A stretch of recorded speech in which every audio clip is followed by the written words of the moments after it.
জিয়াদ এবং সাজিদ এই দুইজন একইভাবে আমাদের মাঝ থেকে চলে গেল।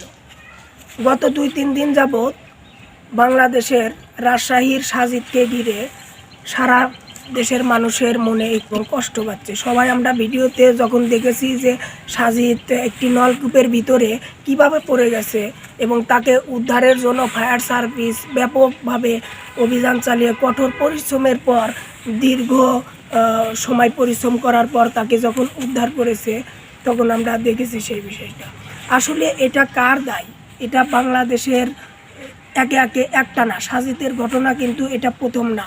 এর আগেও প্রায় 10 বছর আগে 2014 সালের 26শে মার্চ জিহাদ নামের একটি শিশু ঢাকার শাহজাহানপুরের রেলওয়ে কলোনি এলাকায় সেম একইভাবে খেলতে গিয়ে একটি নলকূপের ভিতরে পড়ে যায় এবং পড়ে যাওয়ার পরে তাকে ফায়ার সার্ভিস দীর্ঘ অভিযান চালায়। প্রায় 23 ঘন্টা অভিযান চালানোর পরে তাকে কিন্তু উদ্ধার করতে ব্যর্থ হয়। ব্যর্থ হওয়ার পরে ফায়ার সার্ভিসের যে দুর্বলতা, এটা তারা জনগণকে বা মিডিয়াকে বুঝতে দেবে না। এই কারণে তারা একটি কৌশল ব্যবহার করে। সেই কৌশলটা হচ্ছে তারা মিডিয়ার সামনে এসে বলে যে আসলে এখানে কোনো শিশু বা মানুষের অস্তিত্ব পাওয়া যায়নি।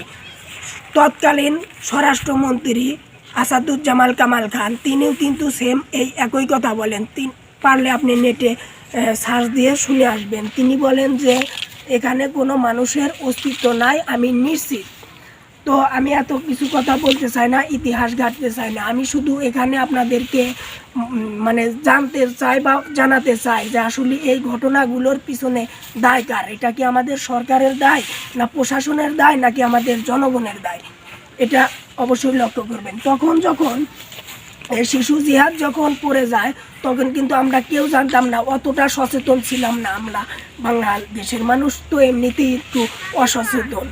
যাই হোক, ওই ঘটনা ঘটার পর যখন মামলা হয় আদালতে, মামলার পর আদালত কিন্তু সেখানে রায় ঘোষণা করে যে বাংলাদেশের আনাচে কানাচে যেখানে এরকম নলকূপ বা ঝুঁকিপূর্ণ এরকম কিছু আছে মানুষের জন্য পরিতপ্ত, সেগুলো যেন বন্ধ করে দেওয়া হয় এবং এটা নিরাপদভাবে রাখা হয়, যেন মানুষের কোনো ক্ষতি না হয়। এটা কিন্তু আদালতে রায় হয়েছে, কিন্তু আদালত পর্যন্তই এই রায়টা আছে, বাস্তবে এটা কার্যকর হয়নি। আর যদি বাস্তবে কার্যকর হইতো তাহলে আজকে এই সেম একই পদ্ধতিতে কিন্তু সাজিদকে আমাদের ছেড়ে চলে যেতে হয় না।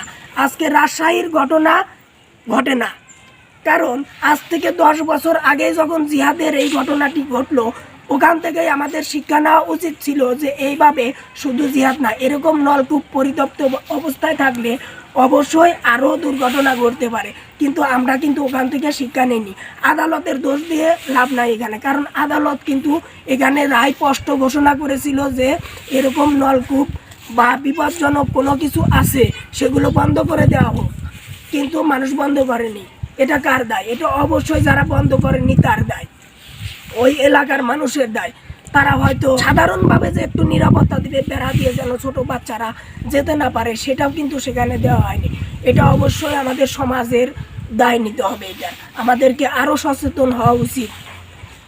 যাই হোক, এখানে ওই নলকূপের মালিক যারা যারা ওটা তৈরি করছে, যাদের কাজের জন্য ওটা ব্যবহার হতো বিগত দিনে, তারা ওইখানে 1 নাম্বার দোষী। কারণ তারা এটা তৈরি করছে, তাদের কাজ শেষ, ওটা আর কাজে লাগে না, পরিত্যক্ত অবস্থায় রেখে দিলেন। আমার কাজের জন্য আমি একটা জিনিস তৈরি করলাম, সেটা আমার কাজে লাগলো না, ওখানে ফেলে দিতে আমি পারি না। ওটা আমাকে দেখতে হবে যে এটা কোনো মানুষের ক্ষতিতে আসে কিনা, এটা দ্বারা কোনো মানুষের কোনো কষ্ট হবে কিনা, কোনো মানুষ বিপদে পড়বে কিনা, সেদিকে আমাকে লক্ষ্য রাখতে হবে। এবং সেটা যেন আমার কর্ম দ্বারা যেন আর একজন মানুষের যেন কষ্ট না পায়, যেন কোনো ক্ষতিগ্রস্ত যেন না হয়, সেদিকে আমাকে সর্বোচ্চ খেয়াল রাখতে হবে। কিন্তু তারা করেনি। তো তারা করেনি কি হচ্ছে, আদালতের রায় অনুযায়ী আমি চাই ওই নলকূপের সাথে যারা জড়িত আছে বা মালিক অথবা ওখানকার ম্যানেজার কেউ তো আছে, তাদের এই বিষয়ে শাস্তি হোক সর্বোচ্চ। কারণ তারা যদি এই নলকূপের যদি একটি সেফটি ব্যবস্থা করতো, তাহলে কিন্তু সাজিদকে এভাবে যেতে হতো না। আর আমাদের সমাজের মানুষকে এখনও অসচেতন থাকা যাবে না, কারণ আজকে সাজিদ চলে গেছে, 10 বছর আগে জিহাদ চলে গেছে। আরও সাজিদ বা জিহাদের মতো কোনো শিশু বা কোনো মানুষ যেন এইভাবে আমাদের ছেড়ে চলে না যায়, সেই দিকে আমাদেরকে সবার এগিয়ে আসতে হবে, সবার সচেতন হতে হবে। কেননা দেখেন, একটি জিনিস কেউ জানতো কি ওইখানে এরকমভাবে এরকম ঘটনা ঘটবে? গত আপনার জিহাদের ঘটনায় যখন জিহাদকে 23 ঘন্টা অভিযান চালিয়ে উদ্ধার করতে ফায়ার সার্ভিস কর্মী ব্যর্থ হয়, তখন ফায়ার সার্ভিস কর্মী কিন্তু মিডিয়ার সামনে এসে ঘোষণা দেওয়ার পরে জিহাদের বাবাকে, একেতে তার ছেলে হারাইছে, তারপর জিহাদের বাবাকে কিন্তু পুলিশে আটক করা হয় জিজ্ঞাসাবাদের জন্য।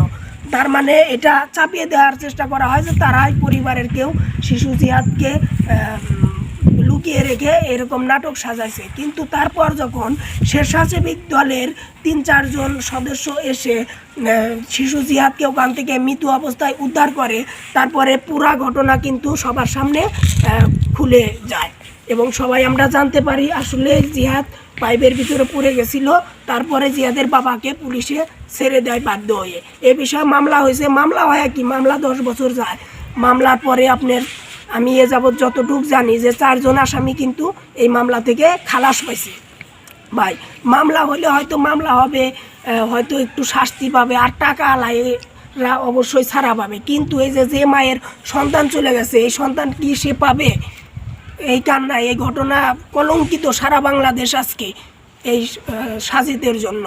আমরা এমন একটা জাতি যে আমাদের নিরাপদ অব্যবস্থার কারণে একটি সাজিদের মতো নিষ্পাপ শিশুর জীবন চলে যায় নিমিষেই। কি করুন মানে দৃশ্য, এটা দেখে অনেকেই কান্না করছে। এটা আসলে এরকম যেন আর কারোর সাথে না হয়। Jasimuddin, unlimited news BD.